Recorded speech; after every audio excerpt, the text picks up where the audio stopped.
इससे पिछले वीडियो में हम संसद पर आकर रुक गए थे। आज संसद से शुरुआत होगी आज की वीडियो की। तो संसद पार्लियामेंट अनुच्छेद 79 संसद है, इसमें संसद की चर्चा है। संसद भवन का निर्माण एडविन लुटियंस तथा बेकर ने किया। पार्लियामेंट शब्द फ्रांस से लिया गया है, जबकि संसद की जननी हम ब्रिटेन को यूके को कहते हैं। संसद के 3 अंग हैं, लोकसभा, राज्यसभा और राष्ट्रपति। संसद के 2 सदन हैं, लोकसभा जिसे निम्न सदन भी कहते हैं और राज्यसभा जिसे उच्च सदन कहते हैं। ठीक, देखो, संसद किसी भी अंतर्राष्ट्रीय संधि या समझौता को किसी भी राज्य में लागू कर सकती है बिना उस राज्य से अनुमति के। संसद भवन के बीच का भाग सेंट्रल हॉल कहलाता है। विदेशी अतिथि जब आते हैं तो सेंट्रल हॉल में ही भाषण देते हैं। देखिए, संविधान का निर्माण सेंट्रल हॉल में ही बैठकर हुआ है। इसमें 1000 आदमी तक बैठ सकता है, इतना जगह है। ठीक, देखिए, लोकसभा में 543 वर्तमान है, राज्यसभा में 245 सीटें वर्तमान, इसके बीच में हो गया सेंट्रल हॉल। देखिए, संसद यह 1927 में बनना शुरू हुआ था। ठीक, अब आइए राज्यसभा पे। राज्यसभा की चर्चा अनुच्छेद 80 में है, जिसको काउंसिल ऑफ स्टेट्स कहते हैं। इसका विघटन नहीं हो सकता है, जिस कारण इसे अस्थायी या उच्च सदन भी कहते हैं। इसमें इसके निर्वाचन में जनता भाग नहीं लेगी, अतः इसे अप्रत्यक्ष सदन कहते हैं। इसमें मंत्रिमंडल नहीं बैठते हैं और न ही इसके बहुमत के आधार पर प्रधानमंत्री पीएम बनते हैं, अतः इसे द्वितीय सदन भी कहते हैं। किसी भी राज्य का व्यक्ति किसी भी राज्य से राज्यसभा का चुनाव लड़ सकता है। जैसे एग्जाम्पल में देखिए, मनमोहन सिंह पंजाब के थे, वो असम से चुनाव लड़े थे। देखो, मोदिया वाराणसी से चुनाव लड़ा था, ठीक, जबकि है कहाँ का, गुजरात का। देखिए, राज्यसभा की चर्चा अनुच्छेद 80 में है, जबकि अनुच्छेद 80 क के तहत राष्ट्रपति इसके 12 सदस्यों को मनोनीत कर सकते हैं, जो विज्ञान, कला, साहित्य के क्षेत्र में अच्छे होते हैं। राज्यसभा के सदस्यों का कार्यकाल 6 वर्षों का होता है, किंतु इसके सभी सदस्य का निर्वाचन एक ही बार में नहीं होता है, बल्कि प्रत्येक 2 वर्ष बाद 1/3 सदस्यों का निर्वाचन होता है। देखिए, राज्य में अधिकतम 250 सदस्य होते हैं, किंतु पीओके पर पाकिस्तान के कब्जा के कारण वर्तमान संख्या 245 है। राज्य में निर्वाचित सदस्यों की संख्या 245-12 अर्थात 233 है राज्यसभा में। देखिए, राज्यसभा के सदस्य बनने की कुछ शर्तें हैं। पहला कि वह भारत का नागरिक हो, दूसरा पागल दिवालिया ना हो, तीसरा कि वह लाभ के पद पर नहीं होना चाहिए, चौथा कम से कम 30 वर्ष उसकी आयु हो। राज्यसभा को शिक्षित तथा बूढ़ों का सदन भी कहते हैं। राज्यसभा का गठन 3 अप्रैल 1952 को हुआ। उस समय इसका नाम काउंसिल ऑफ स्टेट था। राज्यसभा की पहली बैठक 13 मई 1952 को होती है। 23 अगस्त 1954 को इसका नाम राज्यसभा कर दिया। इससे पहले क्या था, काउंसिल ऑफ स्टेट। देखिए, राज्यसभा की विशिष्ट शक्तियां हैं कुछ। उपराष्ट्रपति को पदमुक्त करने की प्रक्रिया राज्यसभा से ही प्रारंभ हो सकता है। जब लोकसभा विघटित हो जाती है तो आपात का अनुमोदन राज्यसभा करती है। अनुच्छेद 249 के तहत राज्य सूची के विषय में कानून बनाने का अधिकार राज्यसभा या लोकसभा को देती है। ठीक, और दोनों मिलकर 1 वर्ष के लिए कानून बना देते हैं। अनुच्छेद 312 के तहत नई अखिल सेवा, इसका भी राज्यसभा से करता है, लोकसभा को देती है, और दोनों मिलकर 1 साल का, जैसे भारतीय वन सेवा। ठीक, देखिए, राज्यसभा की कमजोरी क्या है। बजट हमेशा लोकसभा में प्रस्तुत होता है। इसको राज्यसभा 14 दिन से ज़्यादा नहीं रोक सकता है, अधिक नहीं रोक सकती है। मंत्रिपरिषद राज्यसभा के प्रति उत्तरदायी नहीं होता। यदि विधेयक पर विवाद हो जाए तो संयुक्त अधिवेशन होता है, और संयुक्त अधिवेशन में लोकसभा की संख्या बड़ी अधिक होती है, जिस कारण विधेयक लोकसभा के इच्छा अनुसार पारित हो जाता है। देखिए, 31 अक्टूबर 2019 से जम्मू और कश्मीर तथा लद्दाख नामक 2 संघ राज्य क्षेत्र बनाए गए हैं। जब से 31 अक्टूबर 2019 से जम्मू और कश्मीर तथा लद्दाख नामक 2 संघ राज्य क्षेत्र बनाए गए हैं। देखिए, लोकसभा की चर्चा अनुच्छेद 81 में है। ठीक, इसका 5 वर्ष से पहले विघटन हो सकता है, जिस कारण इसे अस्थायी या निम्न सदन कहते हैं। इसके बहुमत के आधार पर ही पीएम बनता है तथा मंत्रिपरिषद लोकसभा में बैठते हैं तो इसे प्रथम सदन कहते हैं। इसका चुनाव जनता सीधे करती है, इसलिए इसे प्रत्यक्ष सदन भी कहते हैं और जनता के सदन भी कहेंगे। लोकसभा चुनाव की प्रक्रिया को first past the post system का प्रणाली कहते हैं। भारत का नागरिक किसी भी राज्य से लोकसभा का चुनाव लड़ सकता है। एक ही व्यक्ति 2 लोकसभा सीटों से चुनाव लड़ सकता है, किंतु यदि दोनों से जीत गए तो एक सीट से त्यागपत्र देना होता है। ठीक, देखिए जब वो एक सीट से त्यागपत्र देगा तो खाली सीट पर कराया गया चुनाव उपचुनाव कहलाता है, जो बचे हुए कार्यकाल के लिए होता है, तो 6 महीने के भीतर कराना होता है। देखिए लोकसभा की सदस्य बनने की शर्तें, पहला कि भारत का नागरिक हो, दूसरा पागल, दिवालिया या लाभ के पद पर न हो, तीसरा आयु कम से कम 25 वर्ष हो। अतः लोकसभा को युवाओं का सदन कहते हैं। देखिए लोकसभा की पहली बैठक 13 मई 1952 में हुई। उस समय इसका नाम हाउस ऑफ पीपुल था। 1954 में इसका नाम बदलकर लोकसभा कर दिया गया। संविधान संशोधन के मुद्दे पर लोकसभा तथा राज्यसभा दोनों की सत्ता समान है। नोट था। देखिए अब लोकसभा और राज्यसभा में कुछ अंतर है। देखिए लोकसभा भंग हो सकता है, राज्यसभा भंग नहीं होगा। ये लोकसभा अस्थायी सदन है, राज्यसभा अस्थायी सदन है। लोकसभा निम्न सदन है, राज्यसभा उच्च सदन है। लोकसभा में 25 वर्ष आयु है, राज्यसभा में 30 वर्ष आयु है, इसलिए इसको युवा का सदन लोकसभा को, राज्यसभा को बूढ़ों का सदन। अधिकतम सदस्य 552 था, अभी जो कि 2 एंग्लो इंडियंस हट गया है तो अभी 550 ही है, और इसमें राज्यसभा में अधिकतम सदस्य 250 है। वर्तमान में हमारे लोकसभा में 543 सीट है, हमारे राज्यसभा में 245 है, मनोनीत 12 है। ठीक ना, 12 मनोनीत जो है विज्ञान कला, साहित्य और समाज से भी होगा। ठीक है। नोट, संसद ने 104वें संविधान संशोधन अधिनियम द्वारा 2019 द्वारा 25 जनवरी 2020 से लोकसभा में एंग्लो इंडियंस के मनोनयन को रद्द कर दिया, जबकि लोकसभा में अनुसूचित जातियों एवं जनजातियों के लिए आरक्षण को अगले 10 वर्षों के लिए बढ़ा दिया गया है। देखिए अनुच्छेद 82, प्रत्येक जनगणना के बाद सीटों का समायोजन 10 लाख जनसंख्या पर एक सांसद की व्यवस्था है। वर्तमान में सीटों की संख्या 1971 की जनगणना पर आधारित है, जो 2002 में 84वें संविधान संशोधन में यह व्यवस्था किया गया है कि लोकसभा तथा राज्यसभा की सीटें 2026 तक नहीं बदली जाएगी। यह तब बदली जाएगी, जब भी बदली जाएगी तो 2001 की जनगणना पर आधारित होगी। यह व्यवस्था कुलदीप सिंह समिति द्वारा की गई थी। देखिए लोकसभा का सीट, देखिए निर्वाचन 543 पर होता है, अधिकतम 552 है। देखिए निर्वाचन 543 पर होता है, अधिकतम अभी वर्तमान में 550 है। देखिए राज्य 524 है, यूनियन टेरिटरी निर्वाचन पद्धति से राज्य से 524 और यूनियन टेरिटरी से 19। और देखिए अधिकतम में 5 राज्य से 533 और यूटी से 20। देखिए अब अनुच्छेद 83, इसमें सदन की अवधि की चर्चा है। राज्यसभा अस्थायी सदन है, जबकि लोकसभा की अवधि 5 वर्ष की होती है। ये कहा है अनुच्छेद 83 में। अनुच्छेद 84, संसद की योग्यता की चर्चा है। पहला कि भारत का नागरिक हो, दूसरा पागल, दिवालिया नहीं हो। लोकसभा के लिए 25 वर्ष, राज्यसभा के लिए 30 वर्ष आयु हो। देखिए राज्यसभा को जो है ना यूके में हाउस ऑफ लॉर्ड्स कहते थे और यूएसए में हाउस ऑफ रिप्रेजेंटेटिव कहते हैं। वही लोकसभा को यूके में हाउस ऑफ कॉमन और यूएसए में सीनेट कहते हैं। अनुच्छेद 85, इसमें सत्र आहूत तथा सत्र अवसान की चर्चा है। देखिए इसको करता कौन है? राष्ट्रपति करता है। ठीक है।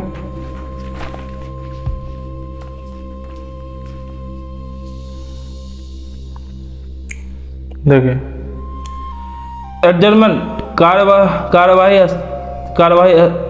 स्थगित, अनुशासनहीनता तथा शोर शराबा के कारण सदन की कार्यवाही कुछ घंटों तथा कुछ दिन के लिए लोकसभा में अध्यक्ष तथा राज्यसभा में सभापति स्थगित कर देती है। देखिए विघटन, राज्यसभा का तो विघटन होगा नहीं, केवल लोकसभा का हो सकता है। लोकसभा का समय से पहले पूर्व 5 वर्ष समाप्त हो जाना विघटन कहलाता है। यदि बहुमत 273 न हो या बहुमत के प्रधानमंत्री मंत्रिमंडल से प्रस्ताव पारित करा के लोकसभा को भंग विघटित करा सकते हैं। देखिए संसद के सत्र, संसद के 3 सत्र हैं। देखिए संसद के सत्र, एक पहला बजट सत्र, ये सबसे बड़ा है और फरवरी और मई के महीना में बजट सत्र आता है। मानसून सत्र जुलाई अगस्त में आता है। शीतकालीन सत्र नवंबर दिसंबर सबसे छोटा है। देखिए बजट सत्र फरवरी से मई सबसे बड़ा, मानसून सत्र जुलाई अगस्त और शीतकालीन सत्र नवंबर दिसंबर।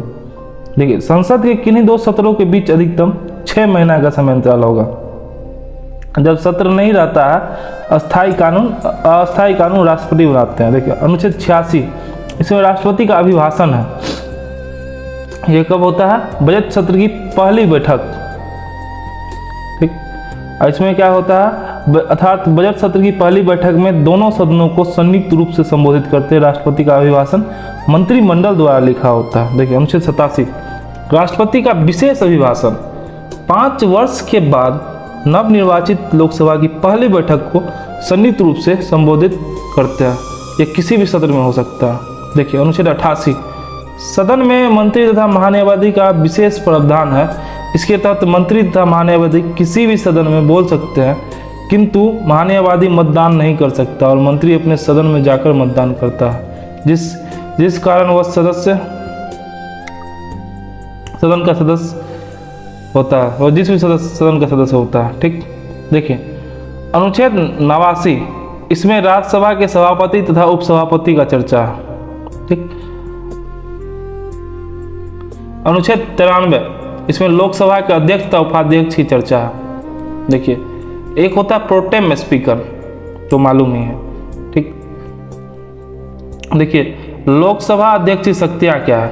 लोकसभा की बैठक को नियंत्रित करता है, कोई विधेयक धन विधेयक है या नहीं इसका निर्धारण करता है, लोकसभा का सचिवालय अध्यक्ष के अधीन होता है, विदेश जाने वाले संसदीय प्रतिनिधि के नाम की नियुक्ति अध्यक्ष करते हैं, गणपूर्ति 1/10 के सीट के अभाव में लोकसभा की कार्रवाई को अध्यक्ष रोक देते हैं, संयुक्त अधिवेशन की अध्यक्षता लोकसभा अध्यक्ष करते हैं, संसद के विभिन्न समितियों के सांसदों की नियुक्ति अध्यक्ष करते हैं। अध्यक्ष अपनी मत का प्रयोग नहीं करते, किंतु पक्ष विपक्ष में मत बराबर होने पर निर्णायक मत देते हैं। देखिए लोकसभा अध्यक्ष की कुछ दंडात्मक शक्तियां भी हैं। Punitive power of the speaker of the Lok Sabha, अनुशासनहीनता करने पर सदस्य को निलंबित कर देते हैं। यदि कोई सदस्य बिना अनुमति के लगातार 60 दिनों तक अनुपस्थित है तो उसकी सदस्यता रद्द कर देते हैं। कौन? लोकसभा अध्यक्ष। देखिए दल बदल के आधार पर सदस्यता रद्द कर सकते हैं लोकसभा अध्यक्ष। देखिए अनुच्छेद 98 संसद का सचिवालय की चर्चा। कहाँ पे? अनुच्छेद 98 में संसद का सचिवालय है। अनुच्छेद 99 में संसदों के शपथ की चर्चा है। अनुच्छेद 100 में गणपूर्ति की चर्चा है, कोरम की चर्चा है। देखिए एक है ना कि अध्यक्ष उपाध्यक्ष सभापति उपसभापति तथा सीएजी इन्हें संसद का अधिकारी नहीं कहा जाता है। किसको? अध्यक्ष उपाध्यक्ष सभापति उपसभापति तथा सीएजी इन्हें संसद का अधिकारी कहा जाता है। अध्यक्ष उपाध्यक्ष सभापति उपसभापति तथा सीएजी इन्हें संसद का अधिकारी कहा जाता है। चलिए आगे चलते हैं। संविधान की संसदीय समिति अनुच्छेद 118 संसद को देश का बहुत सारा काम रहता है। ठीक बात है, और इस काम को एक व्यक्ति कभी नहीं कर सकता। तो हमारे संविधान का अनुच्छेद 118 कहता है कि लोकसभा अध्यक्ष कार्यों को आसान बनाने के लिए अलग अलग कार्य हेतु अलग अलग संसदों का एक ग्रुप बना देगा और उन्हें ग्रुप वाइज काम बांट देगा। इन्हीं ग्रुप को हम समिति कहते हैं। यह ग्रुप 2 तरह के हो सकते हैं, पहला अस्थायी, दूसरा तदर्थ या अस्थायी। ठीक, तो अनुच्छेद 118 में क्या है? संसदीय समिति की चर्चा है। ठीक, इसका गठन कौन करता है? अध्यक्ष करता है, लोकसभा अध्यक्ष। देखिए अस्थायी पहले देख लेते हैं। अस्थायी जो होगा ना प्रत्येक वर्ष गठित होता है और उसका कार्यकाल 1 वर्ष का होता है। ठीक, इसका गठन कौन करता है? लोकसभा अध्यक्ष करते हैं। अस्थायी समिति कितने प्रकार की है? 6 प्रकार की है। पहला वित्तीय समिति, फाइनेंशियल कमिटी। इसका काम क्या होता है? यह समिति पैसों की जांच करती है। ये 3 प्रकार के होते हैं। प्राक्कलन समिति या प्राक्कलन आकलन या एस्टीमेट इसी कहते हैं। 1950 में इसका गठन हुआ है और इसमें केवल लोकसभा के 30 सदस्य होते हैं। राज्यसभा का कोई सदस्य नहीं होता प्राक्कलन में। यह सबसे बड़ी अस्थायी समिति है। इसमें कोई भी मंत्रिमंडल का सदस्य नहीं हो सकता।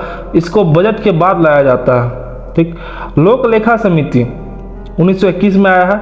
जनता का पैसा गलत जगह उपयोग नहीं हो इसके लिए लोक लेखा समिति का गठन किया जाता है। इस समिति का गठन 1919 के अधिनियम जिसे मार्ले मिंटो सुधार के नाम से जाना था इसके तहत किया गया।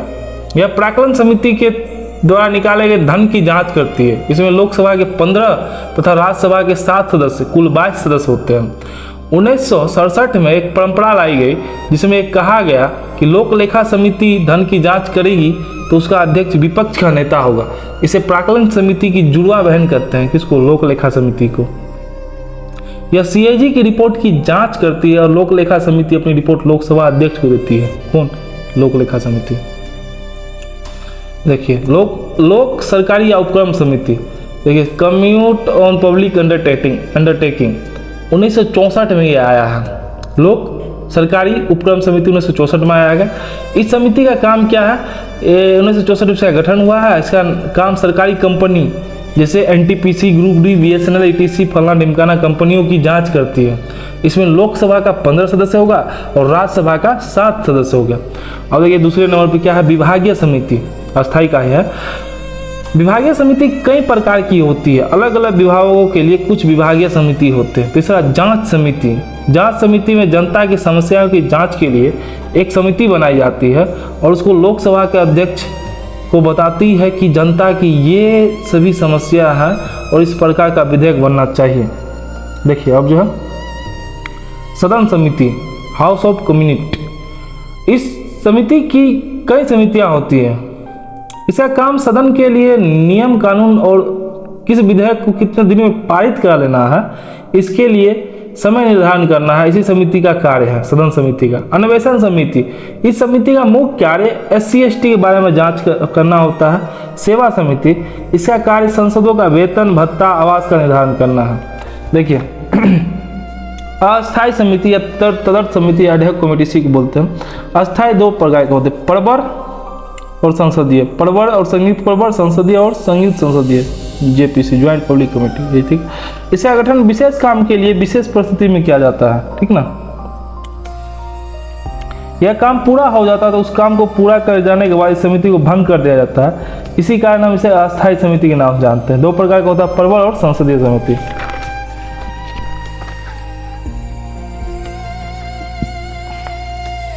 देखिए प्रवर समिति, जब विधेयक में बहुत ज़्यादा विवाद हो जाए तो इस विधेयक पर विवाद को सुलझाने के लिए अध्यक्ष प्रवर समिति का गठन कर देते हैं। यह समिति किसी भी विधेयक की बहुत गहराई से जांच करती है ताकि विधेयक की गहन जांच हो सके। जैसे CAA, यह कमेटी 3 महीना के अंदर अपनी खामियां और सुधार का रिपोर्ट अध्यक्ष को सौंप देती है। प्रवर समिति 2 तरह से इसका गठन किया जाता है। अगर लोकसभा के लिए अलग और राज्यसभा के लिए अलग सीट हो तो उसे प्रवर समिति कहते हैं। इसमें लोकसभा का 30 सदस्य और राज्यसभा का 30 सदस्य होता है। अगर दोनों को मिलाकर कर रहे हो तो उसे संयुक्त प्रवर कहते हैं। ठीक, दोनों को मिलाकर अगर किया जा रहा है तो संयुक्त प्रवर होगा। उसमें लोकसभा का 30 सदस्य और राज्यसभा का 15 सदस्य होगा। देखिए संसदीय समिति, इस समिति का काम किसी घोटाले की जांच करना है, जैसे बेफोर्स, राफेल घोटाले की जांच, चारा घोटाला, ये सब। यदि दोनों सदन का गठन अलग अलग हुआ हो तो उसे संसदीय समिति कहते हैं। लोकसभा 30 होता है, राज्यसभा का 30 होता है। यदि दोनों को मिलाकर किया गया तो फिर इसमें भी संसदीय समिति, संयुक्त संसदीय समिति, JPC कहते हैं, ज्वाइंट पब्लिक कमेटी। लोकसभा का इसमें 30 होगा, राज्यसभा का 15 होगा, कुल 45। ठीक है ना। देखिए संसद की कार्यवाही 11 बजे से लेकर 6 बजे तक चलता है। ठीक ना, संसद की कार्यवाही 11 बजे से 6 बजे तक चलती है। 11 से 12 बजे जो होता है प्रश्नकाल, 12 से 1 जो होता है शून्यकाल, 1 से 2 लंच काल, 2 से 4 चर्चा प्रस्ताव। देखिए प्रश्नकाल होता है, इसमें क्या होता है कि 11 से 12 बजे तक चलता है। इसमें 10 दिन पहले सूचना संसद के अधिकारी महासचिव को दी जाती है। इसमें 4 तरह के प्रश्न पूछे जाते हैं। 3 तरह के प्रश्न सदस्य मंत्री से पूछता है। देखिए कौन सा? तारांकित प्रश्न, इसमें मौखिक प्रश्न पूछे जाते हैं। एक दिन में 20 प्रश्न पूछ सकते हैं और एक सदस्य अधिकतम 5 प्रश्न पूछ सकता है। इसके स्पष्टीकरण के लिए पूरक प्रश्न भी पूछे जा सकते हैं। ठीक, अब देखिए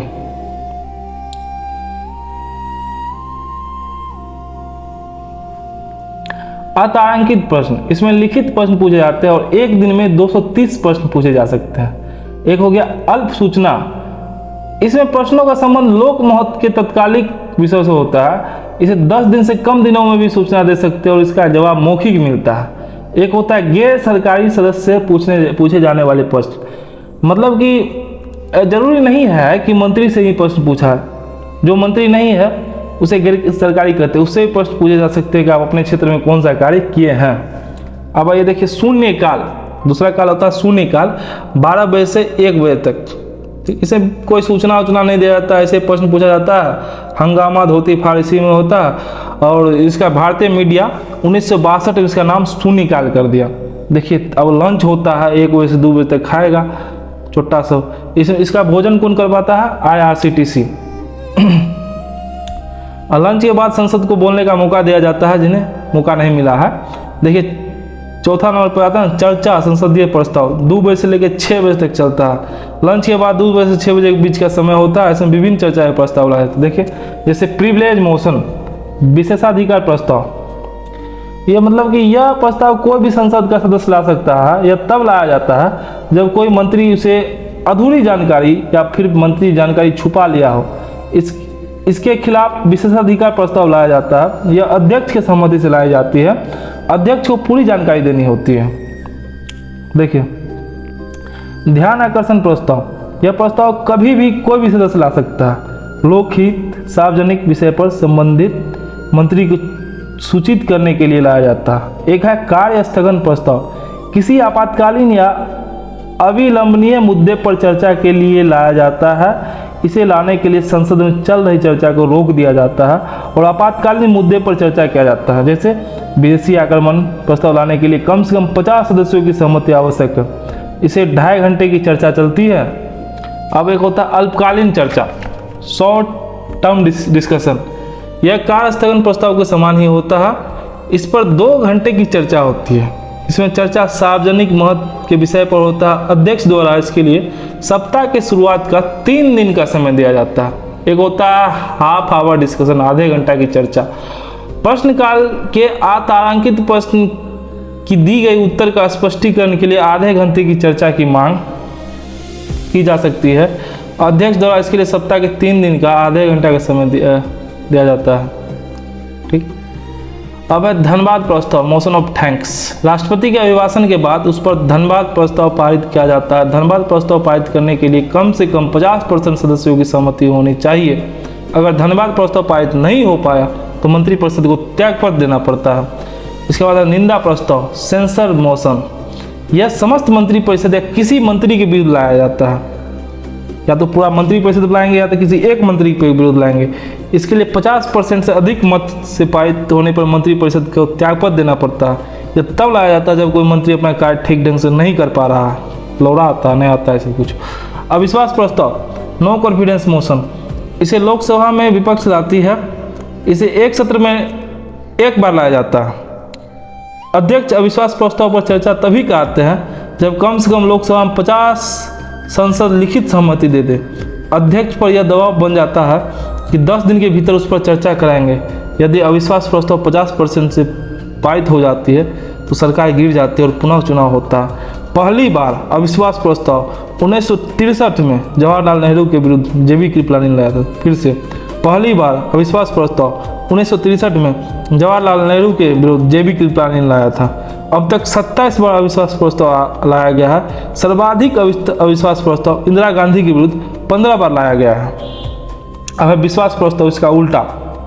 देखिए वैसे प्रधानमंत्री जो विश्वास मत हासिल नहीं कर सके, पहला चौधरी चरण सिंह, दूसरा बीबी गिरी, तीसरा चंद्रशेखर और चौथा अटल बिहारी वाजपेयी फिर से नहीं हासिल कर सके थे विश्वास मत, सरकार गिर गई थी। कौन से? चौधरी चरण सिंह, बीबी गिरी, चंद्रशेखर और अटल बिहारी वाजपेयी। यदि कटौती प्रस्ताव, जब बहस बहुत ज़्यादा होने लगती है तो कटौती प्रस्ताव लाया जाता है। यह 4 प्रकार की होती है। एक सिंपल कट मोशन, मतलब साधारण कटौती, चर्चा को रोककर मतदान कराने के लिए जिस प्रस्ताव को लाते हैं उसे साधारण कटौती प्रस्ताव कहते हैं। एक घटकों में कटौती, जब सारे प्रावधानों में से केवल महत्वपूर्ण प्रावधानों पर ही चर्चा कराई जाए तो उसे प्रावधान को घटकों में कटौती कहा जाता है। कंगारू कटौती, वह प्रावधान जिसमें छोड़ के कुछ बिंदुओं पर ही चर्चा की जाए उसे कंगारू कटौती कहते हैं। देखें अनुच्छेद 107 में किसी भी विधेयक को पूरा स्थापन, इंट्रोड्यूस तथा पारित करने की विधियाँ है। ठीक है, तो मालूम है कैसे विधेयक पारित होता है। लोकसभा में जाएगा, राज्यसभा में जाएगा, फिर राष्ट्रपति हस्ताक्षर करेगा। देखें अब देखिए कौन सा विधेयक किस सभा से शुरू होता है, यह महत्वपूर्ण है। जैसे लोकसभा में बजट शुरू होगा, धन विधेयक और वित्त विधेयक। फिर से लोकसभा में बजट, धन विधेयक, वित्त विधेयक। राज्यसभा में अखिल भारतीय सेवा अनुच्छेद 312 के तहत, राज्य सूची में कानून अनुच्छेद 249 के तहत, उपराष्ट्रपति पर महाभियोग ये राज्यसभा से ही शुरू होता है। फिर से लोकसभा से बजट, धन विधेयक, वित्त विधेयक पार्ट 1, राज्यसभा से अखिल भारतीय सेवा 312 के अनुसार, राज्य सूची में कानून 249 के अनुसार, उपराष्ट्रपति पर महाभियोग। देखिए अब अनुच्छेद 108 के तहत, अनुच्छेद 108 में संयुक्त अधिवेशन की चर्चा है। संयुक्त अधिवेशन की चर्चा, इसको लिया कहाँ से हमने? ऑस्ट्रेलिया से लाया गया है। यह तब बुलाया जाता है जब लोकसभा और राज्यसभा दोनों सदनों में विवाद हो जाए तो राष्ट्रपति संयुक्त अधिवेशन को सेंट्रल हॉल में बुलाते हैं। इसकी अध्यक्षता लोकसभा का अध्यक्ष करता है। कौन बुलाते हैं? राष्ट्रपति बुलाते हैं और सेंट्रल हॉल में बुलाते हैं। इसकी अध्यक्षता कौन करेगा? लोकसभा अध्यक्ष करते हैं। 3 परिस्थितियों में संयुक्त अधिवेशन बुलाया जाता है। पहला, एक सदन द्वारा पारित विधेयक दूसरा सदन अस्वीकार कर दें। दूसरा, एक सदन द्वारा पारित विधेयक को दूसरा सदन 6 माह से अधिक के लिए रोक दे। तीसरा, एक सदन द्वारा दिया गया सुझाव दूसरा सदन मानने से इनकार कर दें। देखिए, संविधान संशोधन, धन विधेयक, महाभियोग पर संयुक्त अधिवेशन नहीं आ सकता। देखिए, संविधान संशोधन, धन विधेयक और महाभियोग पर संयुक्त अधिवेशन नहीं आ सकता है। देखिए, अब तक जो है ना 3 बार संयुक्त अधिवेशन बुलाया गया है। पहला दहेज उन्मूलन पे 1961 में, दूसरा बैंकिंग सुधार पे 1978 में, तीसरा आतंकवाद पे पोटा 2002 में। फिर से दहेज उन्मूलन पे 1961 में, बैंकिंग सुधार 1978 में, आतंकवाद 2002 में। देखिए अब है ना 109 में क्या है? धन विधेयक के बारे में विशेष प्रावधान है। धन विधेयक पहले लोकसभा से ही प्रारंभ होता है, राज्यसभा इसे 14 दिन से अधिक नहीं रोक सकती, यही प्रावधान है। धन विधेयक पर राज्यसभा द्वारा किया गया सुझाव लोकसभा मानने के लिए बात नहीं है। ठीक, अब देखिए कोई विधेयक धन विधेयक है या नहीं, इसका निर्धारण लोकसभा अध्यक्ष करता है। धन विधेयक राष्ट्रपति की पूर्व अनुमति से ही लोकसभा में आता है, अतः राष्ट्रपति इसे पुनर्विचार के लिए नहीं लौटा सकते हैं। अनुच्छेद 110 धन विधेयक की परिभाषा है। देखिए इसमें क्या है? संचित निधि पर पारित होने वाला धन विधेयक कहलाता है। इसके द्वारा किसी टैक्स को बढ़ाने या घटाने वाला विधेयक आता है। सरकार का ऋण भी धन विधेयक में आता है। देखिए, जुर्माना, लाइसेंस, स्थानीय टैक्स धन विधेयक नहीं है। देखो, जुर्माना, लाइसेंस, स्थानीय टैक्स धन विधेयक नहीं है। अनुच्छेद 111 विधेयकों पर राष्ट्रपति की अनुमति। तो मालूम है पहला अत्यंतकारी वीटो जिसमें रोक देंगे इसको। देखिए, इसके द्वारा राष्ट्रपति विधेयक को रद्द कर देते हैं। 1991 में राष्ट्रपति आर वेंकट रमन ने संसद सदस्यों के वेतन भत्ते संशोधन विधेयक पर यह शक्ति का प्रयोग किया था। कब? 1991 में आर वेंकट रमन राष्ट्रपति थे और वेतन संसद का वेतन भत्ता पर उसको यूज किया था, नहीं किया पाए। एक होता निलंबकारी वीटो, सस्पेंसिव वीटो। इसके द्वारा राष्ट्रपति विधेयक को पुनः विचार के लिए लौटा सकते हैं। ठीक ना? तो हाँ, यह विधेयक 44वें संविधान संशोधन द्वारा लाया गया है। देखिए, जेबी वीटो, इसके द्वारा राष्ट्रपति विधेयक पर हस्ताक्षर नहीं करते हैं और नहीं लौटाते हैं, मतलब जेबी में रख लेते हैं। डाक संशोधन विधेयक पर ज्ञानी जैल सिंह ने लाया था इसको। देखिए, यूएसए में जब राष्ट्रपति निलंबकारी वीटो को तत्व विधेयक को पुनर्विचार के लिए लौटाते हैं तो उस विधेयक को अधिक बहुमत से पारित कराकर भेजा जाता है, जिसे क्वालिफाइड वीटो कहते हैं। ये व्यवस्था कहाँ पर है? यूएसए में। देखिए, अब अगला वीडियो जो होगा उसमें हम लोग बजट से चर्चा करेंगे। ठीक, अब बजट पे चर्चा करके हम लोग सुप्रीम कोर्ट पे ख़त्म कर देंगे। उसके अगले वीडियो में आगे बढ़ेंगे राज्य पे।